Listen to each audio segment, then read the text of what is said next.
ನಮಸ್ಕಾರ ಸ್ನೇಹಿತರೆ, ತುಲಾ ರಾಶಿಯವರೇ, ಜೂನ್ 29ರ ಹುಣ್ಣಿಮೆಯ ನಂತರ ನಿಮ್ಮ ಜೀವನದಲ್ಲಿ ಒಂದು ವಿಶೇಷವಾದ ತಿರುವು ತರಬಹುದು. ಈ ವಿಶೇಷವಾದ ಸಮಯದಲ್ಲಿ ಜೀವನದ ದೃಷ್ಟಿಯಿಂದ, ಜ್ಯೋತಿಷ್ಯದ ದೃಷ್ಟಿಯಿಂದ ಹುಣ್ಣಿಮೆ ಎಂದರೆ ಪೂರ್ಣತೆ, ಸ್ಪಷ್ಟತೆ ಮತ್ತು ಹೊಸ ಆರಂಭದ ಸಂಕೇತ. ಕಳೆದ ಕೆಲವು ತಿಂಗಳುಗಳಿಂದ ನಿಮ್ಮ ಮನಸ್ಸಿನಲ್ಲಿ ಉಳಿದ ಅನೇಕ ಪ್ರಶ್ನೆಗಳಿಗೆ ಉತ್ತರ ಸಿಗುವಂತಹ ಸಮಯ ಈಗ ಹತ್ತಿರಕ್ಕೆ ಬರುತ್ತಿದೆ. ಈ ಹುಣ್ಣಿಮೆಯ ನಂತರ ನಿಮ್ಮ ಜೀವನದಲ್ಲಿ ಮಹತ್ತರವಾದ ಬದಲಾವಣೆಗಳನ್ನು ತರುವಂತಹ ಸಮಯವಾಗಿರುತ್ತದೆ. ಅಷ್ಟೇ ಅಲ್ಲದೆ ಕೆಲವೊಂದಿಷ್ಟು ಅಚ್ಚರಿಯ ಒಂದು ಬದಲಾವಣೆಗಳು ನಡೆಯುವ ಸಾಧ್ಯತೆ ಇದೆ. ನೀವು ಬಹಳ ದಿನಗಳಿಂದ ಕಾಯುತ್ತಿದ್ದ ಒಂದು ವಿಚಾರದಲ್ಲಿ ಶುಭ ಸುದ್ದಿ ಕೇಳಬಹುದು. ಇನ್ನೂ ಕೆಲವರಿಗೆ ಇದು ಉದ್ಯೋಗದಲ್ಲಿ ಹೊಸ ಅವಕಾಶವಾಗಿ ಬರಬಹುದು. ಇನ್ನು ಕೆಲವರಿಗೆ ಕುಟುಂಬ ಅಥವಾ ಸಂಬಳದ ವಿಚಾರದಲ್ಲಿ ಸಂತೋಷದ ಬೆಳವಣಿಗೆ ಆಗಬಹುದು. ನಿಮ್ಮ ಜೀವನದಲ್ಲಿ ನಿಂತು ಹೋಗಿದ್ದ ಕೆಲವು ಕೆಲಸಗಳು ಮತ್ತೆ ಚಲನೆ ಪಡೆದುಕೊಳ್ಳುತ್ತವೆ. ಈ ಅವಧಿಯಲ್ಲಿ ನಿಮ್ಮ ಆತ್ಮವಿಶ್ವಾಸ ಹೆಚ್ಚಾಗುತ್ತೆ. ನೀವು ತೆಗೆದುಕೊಳ್ಳುವ ನಿರ್ಧಾರಗಳು ಭವಿಷ್ಯದಲ್ಲಿ ಉತ್ತಮ ಫಲಿತಾಂಶವನ್ನು ನೀಡುವ ಸಾಧ್ಯತೆ ಇದೆ. ದೇವರ ಕೃಪೆಗೆ ಮತ್ತು ಪರಿಶ್ರಮವು ಒಂದಾದಾಗ ಸಮಯ ಈಗ ಆರಂಭವಾಗುತ್ತಿದೆ. ಹಾಗಾದರೆ ಜೂನ್ 29ರ ಹುಣ್ಣಿಮೆಯ ನಂತರ ತುಲಾ ರಾಶಿಯವರ ಜೀವನದಲ್ಲಿ ನಡೆಯಬಹುದಾದ ವಿಶೇಷವಾದ ಬೆಳವಣಿಗೆಗಳು ಯಾವ್ಯಾವು ಎಂಬುದನ್ನು ವಿವರವಾಗಿ ತಿಳಿಸಿಕೊಡ್ತೇವೆ. ಬನ್ನಿ, ಅದಕ್ಕೂ ಮುನ್ನ ನೀವು ಕೂಡ ತುಲಾ ರಾಶಿಯವರಾಗಿದ್ದರೆ ವಿಡಿಯೋಗೆ ಒಂದು ಲೈಕ್ ಕೊಟ್ಟು ತಪ್ಪದೇ ನಮ್ಮ ಚಾನಲ್ನ ಸಬ್ಸ್ಕ್ರೈಬ್ ಮಾಡಿ, ಹಾಗೆ ಪಕ್ಕದಲ್ಲಿ ಇರುವಂಥ ಬೆಲ್ ಐಕನ್ನ ಪ್ರೆಸ್ ಮಾಡಿ. ಹೌದು, ತುಲಾ ರಾಶಿಯವರೇ, ಜೂನ್ 29ರ ನಂತರ ಹುಣ್ಣಿಮೆ ಈ ಒಂದು ನಿಮ್ಮ ಜೀವನದಲ್ಲಿ ಒಂದು ಹೊಸ ಅಧ್ಯಾಯ ಆರಂಭವಾಗುವ ಸಾಧ್ಯತೆ ಇದೆ. ಕಳೆದ ಕೆಲವು ದಿನಗಳಿಂದ ಅಥವಾ ತಿಂಗಳುಗಳಿಂದ ನಿಮ್ಮ ಮನಸ್ಸಿನಲ್ಲಿ ಇದ್ದಂತಹ ಗೊಂದಲಗಳು ನಿಧಾನವಾಗಿ ಕಡಿಮೆಯಾಗುತ್ತೆ. ನೀವು ಯಾವ ದಿಕ್ಕಿನಲ್ಲಿ ಸಾಗಬೇಕು ಎಂಬ ಸ್ಪಷ್ಟತೆ ದೊರೆಯಬಹುದು. ಬಹಳ ದಿನಗಳಿಂದ ನಿಂತು ಹೋಗಿದ್ದ ಕೆಲಸ ಮತ್ತೆ ಆರಂಭವಾಗಬಹುದು. ನೀವು ನಿರೀಕ್ಷಿಸುತ್ತಿದ್ದ ಒಂದು ವ್ಯಕ್ತಿ ನಿಮ್ಮನ್ನು ಸಂಪರ್ಕಿಸಬಹುದು. ಕೆಲವರಿಗೆ ಇದು ಹಳೆಯ ಸ್ನೇಹಿತರ ಮರು ಪ್ರವೇಶವಾಗುವಂತಹ ಸಂದರ್ಭವಾಗಿರ್ಬೋದು. ಇನ್ನು ಕೆಲವರಿಗೆ ಇದು ಒಂದು ಹೊಸ ಅವಕಾಶದ ಬಾಗಿಲು ತೆರೆಯುವ ಸಂಕೇತವಾಗಿರಬಹುದು. ನಿಮ್ಮ ಮನಸ್ಸಿನಲ್ಲಿ ಹೊಸ ಧೈರ್ಯ, ಆತ್ಮವಿಶ್ವಾಸ ಮೂಡುತ್ತದೆ. ಹಿಂದೆ ಭಯಪಟ್ಟು ಮುಂದೂಡಿದ ಕೆಲಸಗಳು ಈಗ ಆತ್ಮವಿಶ್ವಾಸದಿಂದ ಮಾಡಲು ಸಾಧ್ಯವಾಗಬಹುದು. ಈ ಸಮಯದಲ್ಲಿ ನಿಮ್ಮ ಆಲೋಚನೆಗಳು ಎಷ್ಟು ಸ್ಪಷ್ಟತೆಯನ್ನು ಮತ್ತು ನೀವು ತೆಗೆದುಕೊಳ್ಳುವ ನಿರ್ಧಾರಗಳು ಭವಿಷ್ಯಕ್ಕೆ ಒಳ್ಳೆಯ ಅಡಿಪಾಯವನ್ನು ಹಾಕುವ ಸಾಧ್ಯತೆ ಇದೆ. ಜೀವನದಲ್ಲಿ ಹೊಸ ಬೆಳಕು ಮೂಡುವ ಅನುಭವ ನಿಮಗೆ ಆಗಬಹುದು. ಅದಕ್ಕಾಗಿ ಈ ಸಮಯದಲ್ಲಿ ಬರುವ ಅವಕಾಶವನ್ನು ಗಮನದಿಂದ ಪರಿಶೀಲಿಸುವುದು ಉತ್ತಮ. ತುಲಾ ರಾಶಿಯವರೇ, ಜೂನ್ 29ರ ಹುಣ್ಣಿಮೆಯ ನಂತರ ಉದ್ಯೋಗ ಮತ್ತು ಹಣಕಾಸಿನ ವಿಚಾರದಲ್ಲಿ ಕೆಲವು ಪ್ರಮುಖ ಬದಲಾವಣೆಗಳು ಕಾಣಿಸಬಹುದು. ನೀವು ಕಳೆದ ಕೆಲವು ತಿಂಗಳುಗಳಿಂದ ಮಾಡಿದಂತಹ ಪರಿಶ್ರಮಕ್ಕೆ ಈಗ ನಿಧಾನವಾಗಿ ಫಲ ದೊರೆಯುವ ಸಮಯ ಆರಂಭವಾಗ್ತಾ ಇದೆ.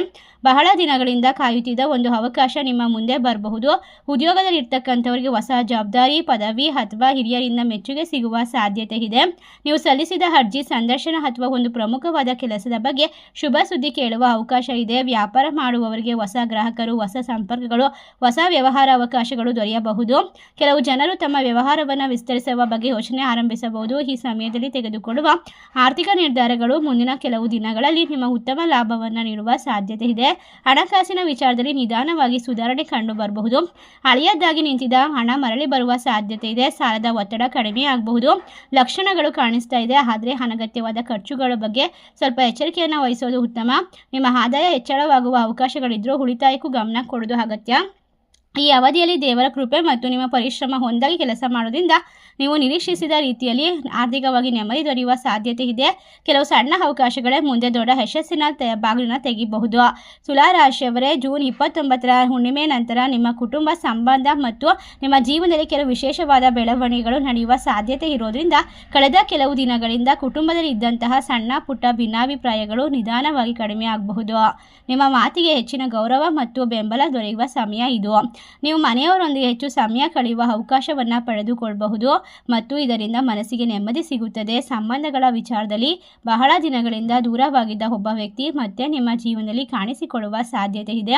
ಒಂದು ಸಂದೇಶ, ಕರೆ ಅಥವಾ ಅನಿರೀಕ್ಷಿತ ಭೇಟಿ ನಿಮ್ಮ ಮನಸ್ಸಿನಲ್ಲಿ ಸಂತೋಷವನ್ನು ಮೂಡಿಸಬಹುದು. ಕೆಲವರಿಗೆ ಇದು ಹಳೆಯ ಸ್ನೇಹದ ಮರು ಆರಂಭವಾಗಬಹುದು. ಇನ್ನು ಕೆಲವರಿಗೆ ಇದು ಪ್ರೀತಿಯ ಸಂಬಂಧದಲ್ಲಿ ಹೊಸ ಅಧ್ಯಾಯದ ಆರಂಭವಾಗಬಹುದು.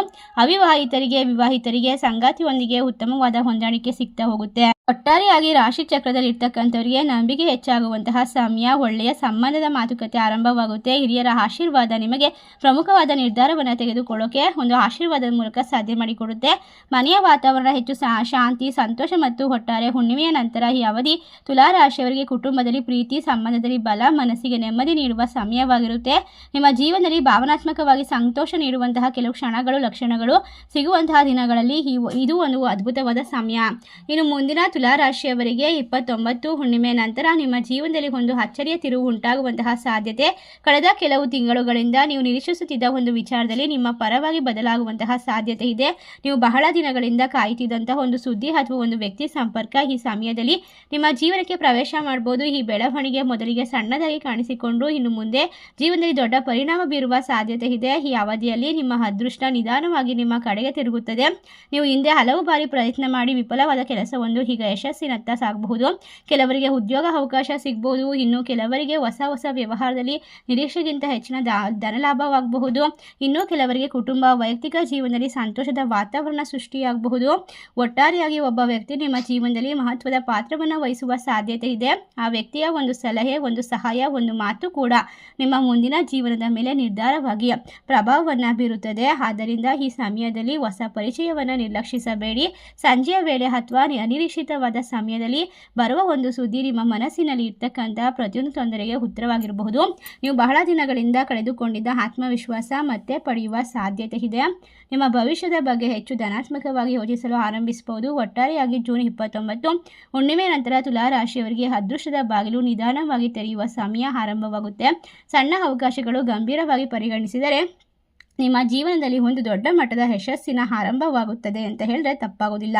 ಈ ಸಂದರ್ಭದಲ್ಲಿ ಬರ್ತಕ್ಕಂತಹ ಪ್ರತಿಯೊಂದು ಸಣ್ಣ ಪುಟ್ಟ ಅವಕಾಶವನ್ನು ಕೂಡ ಮನಸ್ಸಿಟ್ಟು ಗಮನವಿಟ್ಟು ನಿರ್ಧಾರ ತೆಗೆದುಕೊಳ್ಳುವ ಮೂಲಕ ನೀವು ಯಶಸ್ವಿ ಆಗ್ತಾ ಹೋಗ್ತೀರಾ. ತುಲಾ ರಾಶಿಯವರೇ, ಜೂನ್ 29 ಹುಣ್ಣಿಮೆ ನಂತರ ಜೀವನದಲ್ಲಿ ದೇವರ ಕೃಪೆ ವಿಶೇಷವಾಗಿ ಕಾರ್ಯನಿರ್ವಹಿಸುವ ಸಮಯ ಆರಂಭವಾಗುತ್ತೆ. ಈ ಸಮಯದಲ್ಲಿ ಕಳೆದ ಕೆಲವು ತಿಂಗಳುಗಳಿಂದ ನೀವು ಅನುಭವಿಸಿದ ಕಷ್ಟಗಳು, ನಿರಾಸೆಗಳು ಮತ್ತು ವಿಳಂಬಗಳು ನಿಧಾನವಾಗಿ ಕಡಿಮೆಯಾಗಲು ಆರಂಭವಾಗುತ್ತೆ. ನೀವು ಮಾಡಿದ ಒಳ್ಳೆಯ ಕಾರ್ಯಗಳ ಫಲ ನಿಮ್ಮ ಕಡೆಗೆ ಹರಿದು ಬರಲಾರಂಭಿಸುತ್ತದೆ. ಕೆಲವೊಮ್ಮೆ ಜೀವನದಲ್ಲಿ ಎಲ್ಲವೂ ನಿಂತು ಹೋದಂತೆ ಅನಿಸಬಹುದು. ದೇವರು ಸರಿಯಾದ ಸಮಯದಲ್ಲಿ ಸರಿಯಾದ ಬಾಗಿಲನ್ನು ತೆರೀತಾನೆ. ಅಂತಹ ಸಮಯದಲ್ಲಿ ಈಗ ನಿಮ್ಮ ಜೀವನದಲ್ಲಿ ಕೂಡ ಬರ್ತಾ ಇದೆ. ಈ ಅವಧಿಯಲ್ಲಿ ನೀವು ಕಳೆದ ಕೆಲವು ಶುಭ ಸೂಚನೆಗಳನ್ನು ಗಮನಿಸಬಹುದು. ಅನಿರೀಕ್ಷಿತವಾಗಿ ಒಳ್ಳೆಯ ಸುದ್ದಿಗಳು ಬರುವುದು, ಹಳೆಯ ಸಮಸ್ಯೆಗಳು ಪರಿಹಾರವಾಗುವುದು, ಮನಸ್ಸಿನಲ್ಲಿ ಶಾಂತಿ ಹೆಚ್ಚಾಗುವುದು ಅಥವಾ ನಿರೀಕ್ಷಿಸಿದ ವ್ಯಕ್ತಿಗಳಿಂದ ಸಹಾಯ ದೊರೆಯುವುದು, ಇವುಗಳೆಲ್ಲವೂ ಕೂಡ ಶುಭ ಸಂಕೇತಗಳಾಗಿರುತ್ತೆ. ನಿಮ್ಮ ಜೀವನದಲ್ಲಿ ಒಂದು ಹೊಸ ಶಕ್ತಿ ಪ್ರವೇಶವಾಗುವ ಅನುಭವ ನಿಮಗಾಗಬಹುದು. ಆಧ್ಯಾತ್ಮಿಕವಾಗಿ ಕೂಡ ಈ ಸಮಯ ಉತ್ತಮವಾಗಿದೆ. ದೇವರ ಮೇಲೆ ನಂಬಿಕೆ ಇಟ್ಟು ಪ್ರಾರ್ಥನೆ ಮಾಡುವಂಥವರಿಗೆ ಮನಸ್ಸಿಗೆ ಹೆಚ್ಚು ನೆಮ್ಮದಿ, ಶಾಂತಿ. ದೇವಸ್ಥಾನದಲ್ಲಿ ದಾನ ಧರ್ಮ ಅಥವಾ ಹಿರಿಯರ ಒಂದು ಆಶೀರ್ವಾದ ಪಡೆಯುವಂತಹ ಸಮಯ ಇನ್ನಷ್ಟು ಧನಾತ್ಮಕವಾದ ಫಲಿತಾಂಶವನ್ನು ತಂದುಕೊಡುತ್ತೆ. ಇನ್ನು ಮುಂದೆ ಪ್ರಮುಖ ವಿಚಾರಗಳೆಂದರೆ ಈ ಅವಧಿಯಲ್ಲಿ ನಿಮ್ಮ ಜೀವನದಲ್ಲಿ ನಡೆಯಬಹುದಾದ ಒಂದು ಸಣ್ಣ ಘಟನೆ ಮುಂದೆ ದೊಡ್ಡ ಬದಲಾವಣೆಗೆ ಕಾರಣವಾಗುತ್ತೆ. ಮೊದಲಿಗೆ ಅದು ಸಾಮಾನ್ಯವಾಗಿ ಕಾಣಬಹುದು. ಕೆಲವು ವಾರಗಳ ನಂತರ ಅದರ ಮಹತ್ವ ನಿಮಗೆ ಅರ್ಥವಾಗಬಹುದು.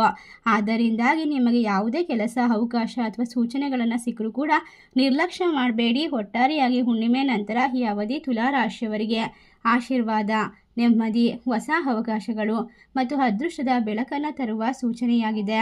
ತುಲಾ ರಾಶಿಯವರೇ, ಜೂನ್ 29 ಹುಣ್ಣಿಮೆ ನಂತರ ನಿಮ್ಮ ಜೀವನದಲ್ಲಿ ನಡೆಯಬಹುದಾದ ವಿಶೇಷ ಬೆಳವಣಿಗೆಗಳು, ಅದೃಷ್ಟದ ಬದಲಾವಣೆಗಳು, ಉದ್ಯೋಗ, ಹಣಕಾಸು, ಕುಟುಂಬ ಮತ್ತು ಸಂಬಂಧಗಳ ಬಗ್ಗೆ ನಾವು ವಿವರವಾಗಿ ತಿಳಿದುಕೊಂಡೆವು. ಈ ಸಮಯದಲ್ಲಿ ನಿಮ್ಮ ಮುಂದೆ ಬರುವ ಅವಕಾಶವನ್ನು ಗುರುತಿಸಿ ಸಣ್ಣ ಸೂಚನೆಯನ್ನು ನಿರ್ಲಕ್ಷ್ಯ ಮಾಡಬೇಡಿ. ನಿಮ್ಮ ತಾಳ್ಮೆ, ಪರಿಶ್ರಮ ಮತ್ತು ದೇವರ ಮೇಲಿನ ನಂಬಿಕೆಯೇ ನಿಮ್ಮ ಯಶಸ್ಸಿನ ದಾರಿಯನ್ನು ಇನ್ನಷ್ಟು ಸುಗಮಗೊಳಿಸುತ್ತದೆ. ಈ ಭವಿಷ್ಯವಾಣಿ ನಿಮಗೆಲ್ಲ ಇಷ್ಟವಾಗಿದ್ದರೆ ವಿಡಿಯೋಗೆ ಲೈಕ್ ಮಾಡಿ, ನಿಮ್ಮ ಸ್ನೇಹಿತರು ಮತ್ತು ಕುಟುಂಬದೊಂದಿಗೆ ಶೇರ್ ಮಾಡಿ. ನಮ್ಮ ಚಾನಲ್ಗೆ ಹೊಸದಾಗಿ ಬಂದಿದ್ದರೆ ಸಬ್ಸ್ಕ್ರೈಬ್ ಮಾಡಿ, ಪಕ್ಕದಲ್ಲಿರುವಂಥ ಬೆಲ್ ಐಕನ್ನ ಪ್ರೆಸ್ ಮಾಡಿ. ಕಮೆಂಟ್ನಲ್ಲಿ ಜೈ ಲಕ್ಷ್ಮೀದೇವಿ ಎಂದು ಬರೆಯಿರಿ. ನಿಮ್ಮ ಜೀವನದಲ್ಲಿ ಶುಭ ಶಕ್ತಿ ಮತ್ತು ಎಲ್ಲ ರೀತಿಯ ಆಶ್ಚರ್ಯ ಮತ್ತು ನೆಮ್ಮದಿಯ ಒಂದು ಸಮಯ ಹೆಚ್ಚಾಗಲಿ ಮತ್ತು ನೀವು ಹಾರೈಸುವಂತಹ ಪ್ರತಿಯೊಂದು ಕೆಲಸದಲ್ಲೂ ಕೂಡ ಶುಭವನ್ನು ಕಂಡುಕೊಳ್ಳಿ. ನಿಮ್ಮ ಜೀವನದಲ್ಲಿ ಯಾವಾಗಲೂ ಶುಭವಾಗಲಿ, ಎಲ್ಲವೂ ಒಳ್ಳೆಯದಾಗಲಿ. ಧನ್ಯವಾದಗಳು. ಶುಭವಾಗಲಿ.